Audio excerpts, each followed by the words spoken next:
I'm pretty excited for this one because I've got my hands on the Canon R5 Mark II, potentially one of the finest hybrid cameras you can buy, and I've been putting it to the test over the past few weeks to really find out if that's the case.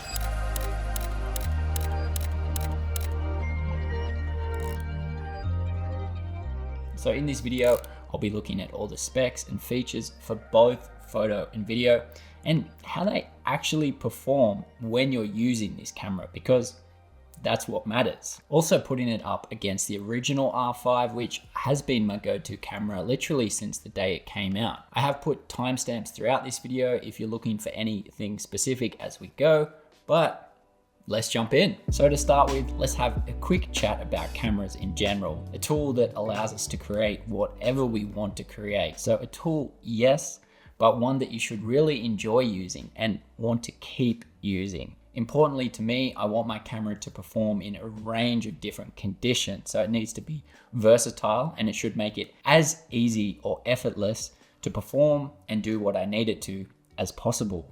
And when it comes to both photo and video, the flexibility of the R5 Mark II is really hard to match, really building on everything I loved about the R5 and hopefully addressing some of those minor downsides I had with it, mostly on the video side of things, which we'll find out in a sec. But first, to quickly touch on the overall ergonomics, we don't really have much change to the R5 if you're familiar with that, which is a good thing to me. It felt comfortable in hand and was always comfortable to operate. It does come in just 7 grams heavier now, so not something I've ever noticed in hand carrying it around. It is also slightly thicker. Again, not something I'd say I've ever noticed carrying it in hand, but a slight change from the R5 when you put them side by side. Perhaps the biggest change here is the change of the on-off switch to the right, which of course is in line with the R6 Mark II and other more recent cameras from Canon. This will take a minute to adjust if you're used to the R5,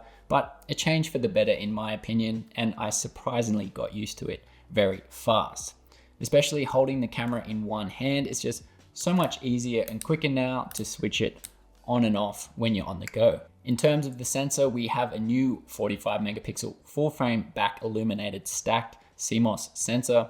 So the same resolution as the old R5, but now getting much faster readout speeds and reducing that rolling shutter distortion. Again, no surprises in terms of the image quality. I haven't noticed any real significant differences in terms of image quality versus the R5, but you will get some slight improvements, especially if you're using the electronic shutter. Previously getting 12-bit files on the R5, you're now getting 14-bit on the R5 Mark II, and naturally you're also going to see that reduction in rolling shutter, which means I have no worries about using the electronic shutter on the R5 Mark II. Most of the time here, even side by side, you really aren't seeing noticeable differences between the R5 and R5 Mark II. Maybe some situations when pixel peeping, you'll spot something, but this is pretty pointless for real world usage in my opinion, and the files are definitely quite similar to what I've come to expect from my R5. So for its resolution size and also its speed, the results really are impressive for both the image quality and the dynamic range that you'll get from stills. Here, boosting some of these images by up to 3 stops. Sure, you can start to notice some noise, but I can't remember in my editing process ever having to adjust the exposure this much. So this isn't very practical to me. At max here, +2, these shadows are actually looking still really usable to me. Again here, I haven't taken a photo of a blank wall and pushed the ISO as high as I can to test this one. I did leave an ND on though for a couple of these examples just to see, pushing the ISO all the way up to 8,000, pretty usable up to 6,400 I would say. Here with the original, and again remember this will look different once you edit it. So here with my edit applied as well, which cleans up really nice. Like when using the R5, I definitely won't be afraid to push the ISO when I need to in these low light conditions. As denoise technology is getting better and better, whether you're using Canon's own neural network noise reduction or denoise in Lightroom, these really do mean that even on these higher megapixel cameras, you really can go hard, like really hard on your ISO without really worrying too much. Moving on to autofocus, and this has to be the biggest jump for me in terms of the stills compared to the R5. To put it simply, you just cannot fault this on the R5 Mark II, and there isn't much else to say. If you use the R5, you'll know the autofocus was already really good, and the fact you can honestly feel improvements as soon as you pick this camera up really does show how good it is. It just sticks and reacts so quickly, really is impressive, and easily the best AF I've used. That goes for both photo and video, especially when tracking people.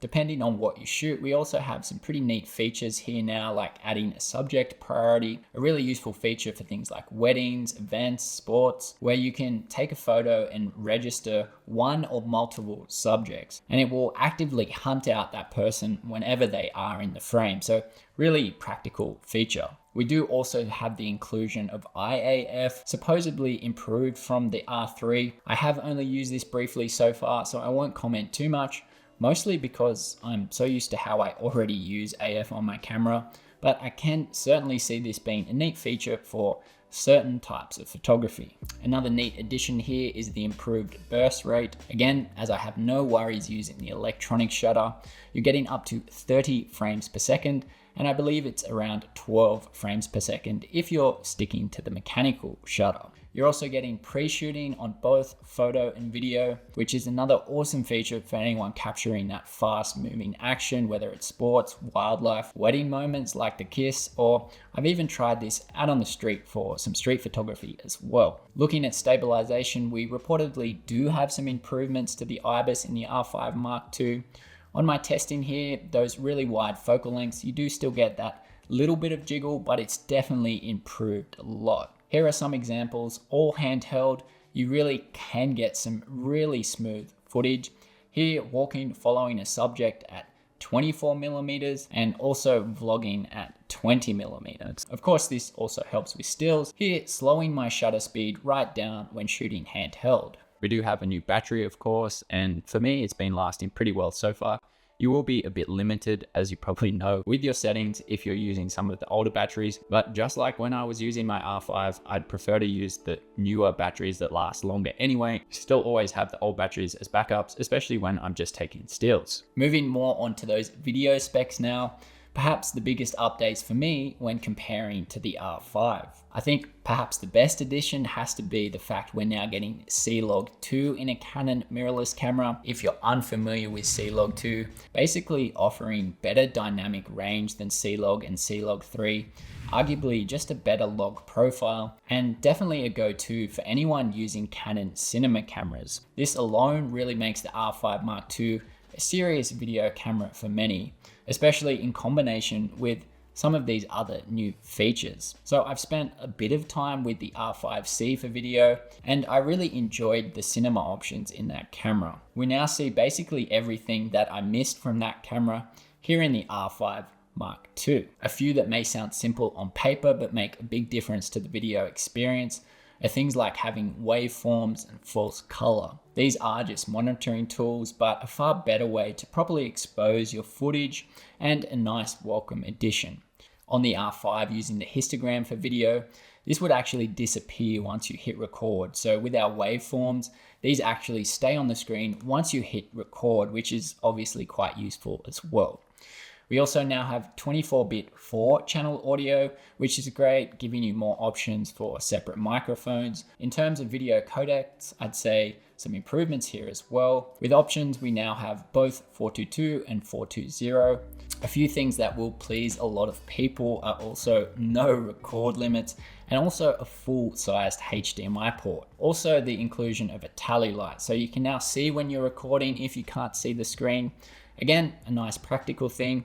And this also starts flashing once your record time gets close to running out. So this is a nice addition for anyone recording themselves like I am now. And although it was never a big issue for me after the firmware updates, you're also getting improved record times on the R5 Mark II with overheating, which means if you really want to, you're going to get a bit more use out of the 8K footage this camera does provide, which of course you can now do in 60 frames per second in 8K RAW. If you're wanting to shoot a lot of 8K or longer form video, the additional battery grip with the cooling fan is another nice option just to make this camera even more versatile for those that need it. Another addition I like is the new 4K SRAW mode. I didn't think much of this initially when I saw the specs, but for anyone wanting to shoot RAW with slightly more manageable file sizes, this is actually quite a nice middle ground, which of course allows you to change your color space, white balance, and even exposure in post. I really like how this footage came out,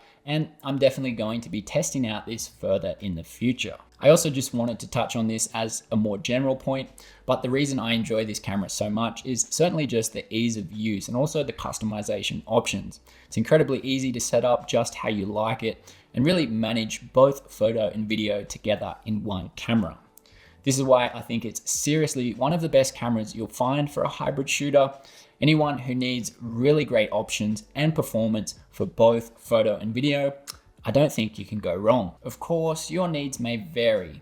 So is the Canon R5 Mark II worth it for you? Or is it worth the upgrade? Or are you deciding between the R5 and the R5 Mark II? I can't really answer the question for you, but if you shoot mostly stills, the answer may vary. If you shoot anything with any type of movement or fast action, you're definitely going to enjoy the improved AF and speed on the R5 Mark II. If you're more of a video shooter, I think most of you will want to go with the R5 Mark II in my opinion. We have some really great upgrades for video. I'd now choose it even over the R5C. Honestly, if you ask me how to improve this camera, there really isn't anything that it's missing. And I think that sums it up pretty well. Anyway, I hope you have enjoyed this video. I'd love to hear your thoughts on the Canon R5 Mark II in the comments. Will you be upgrading, or what are your thoughts on it so far? Thanks so much for watching. Keep on creating and keep on growing, my friends. Catch you in the next one. Bye for now.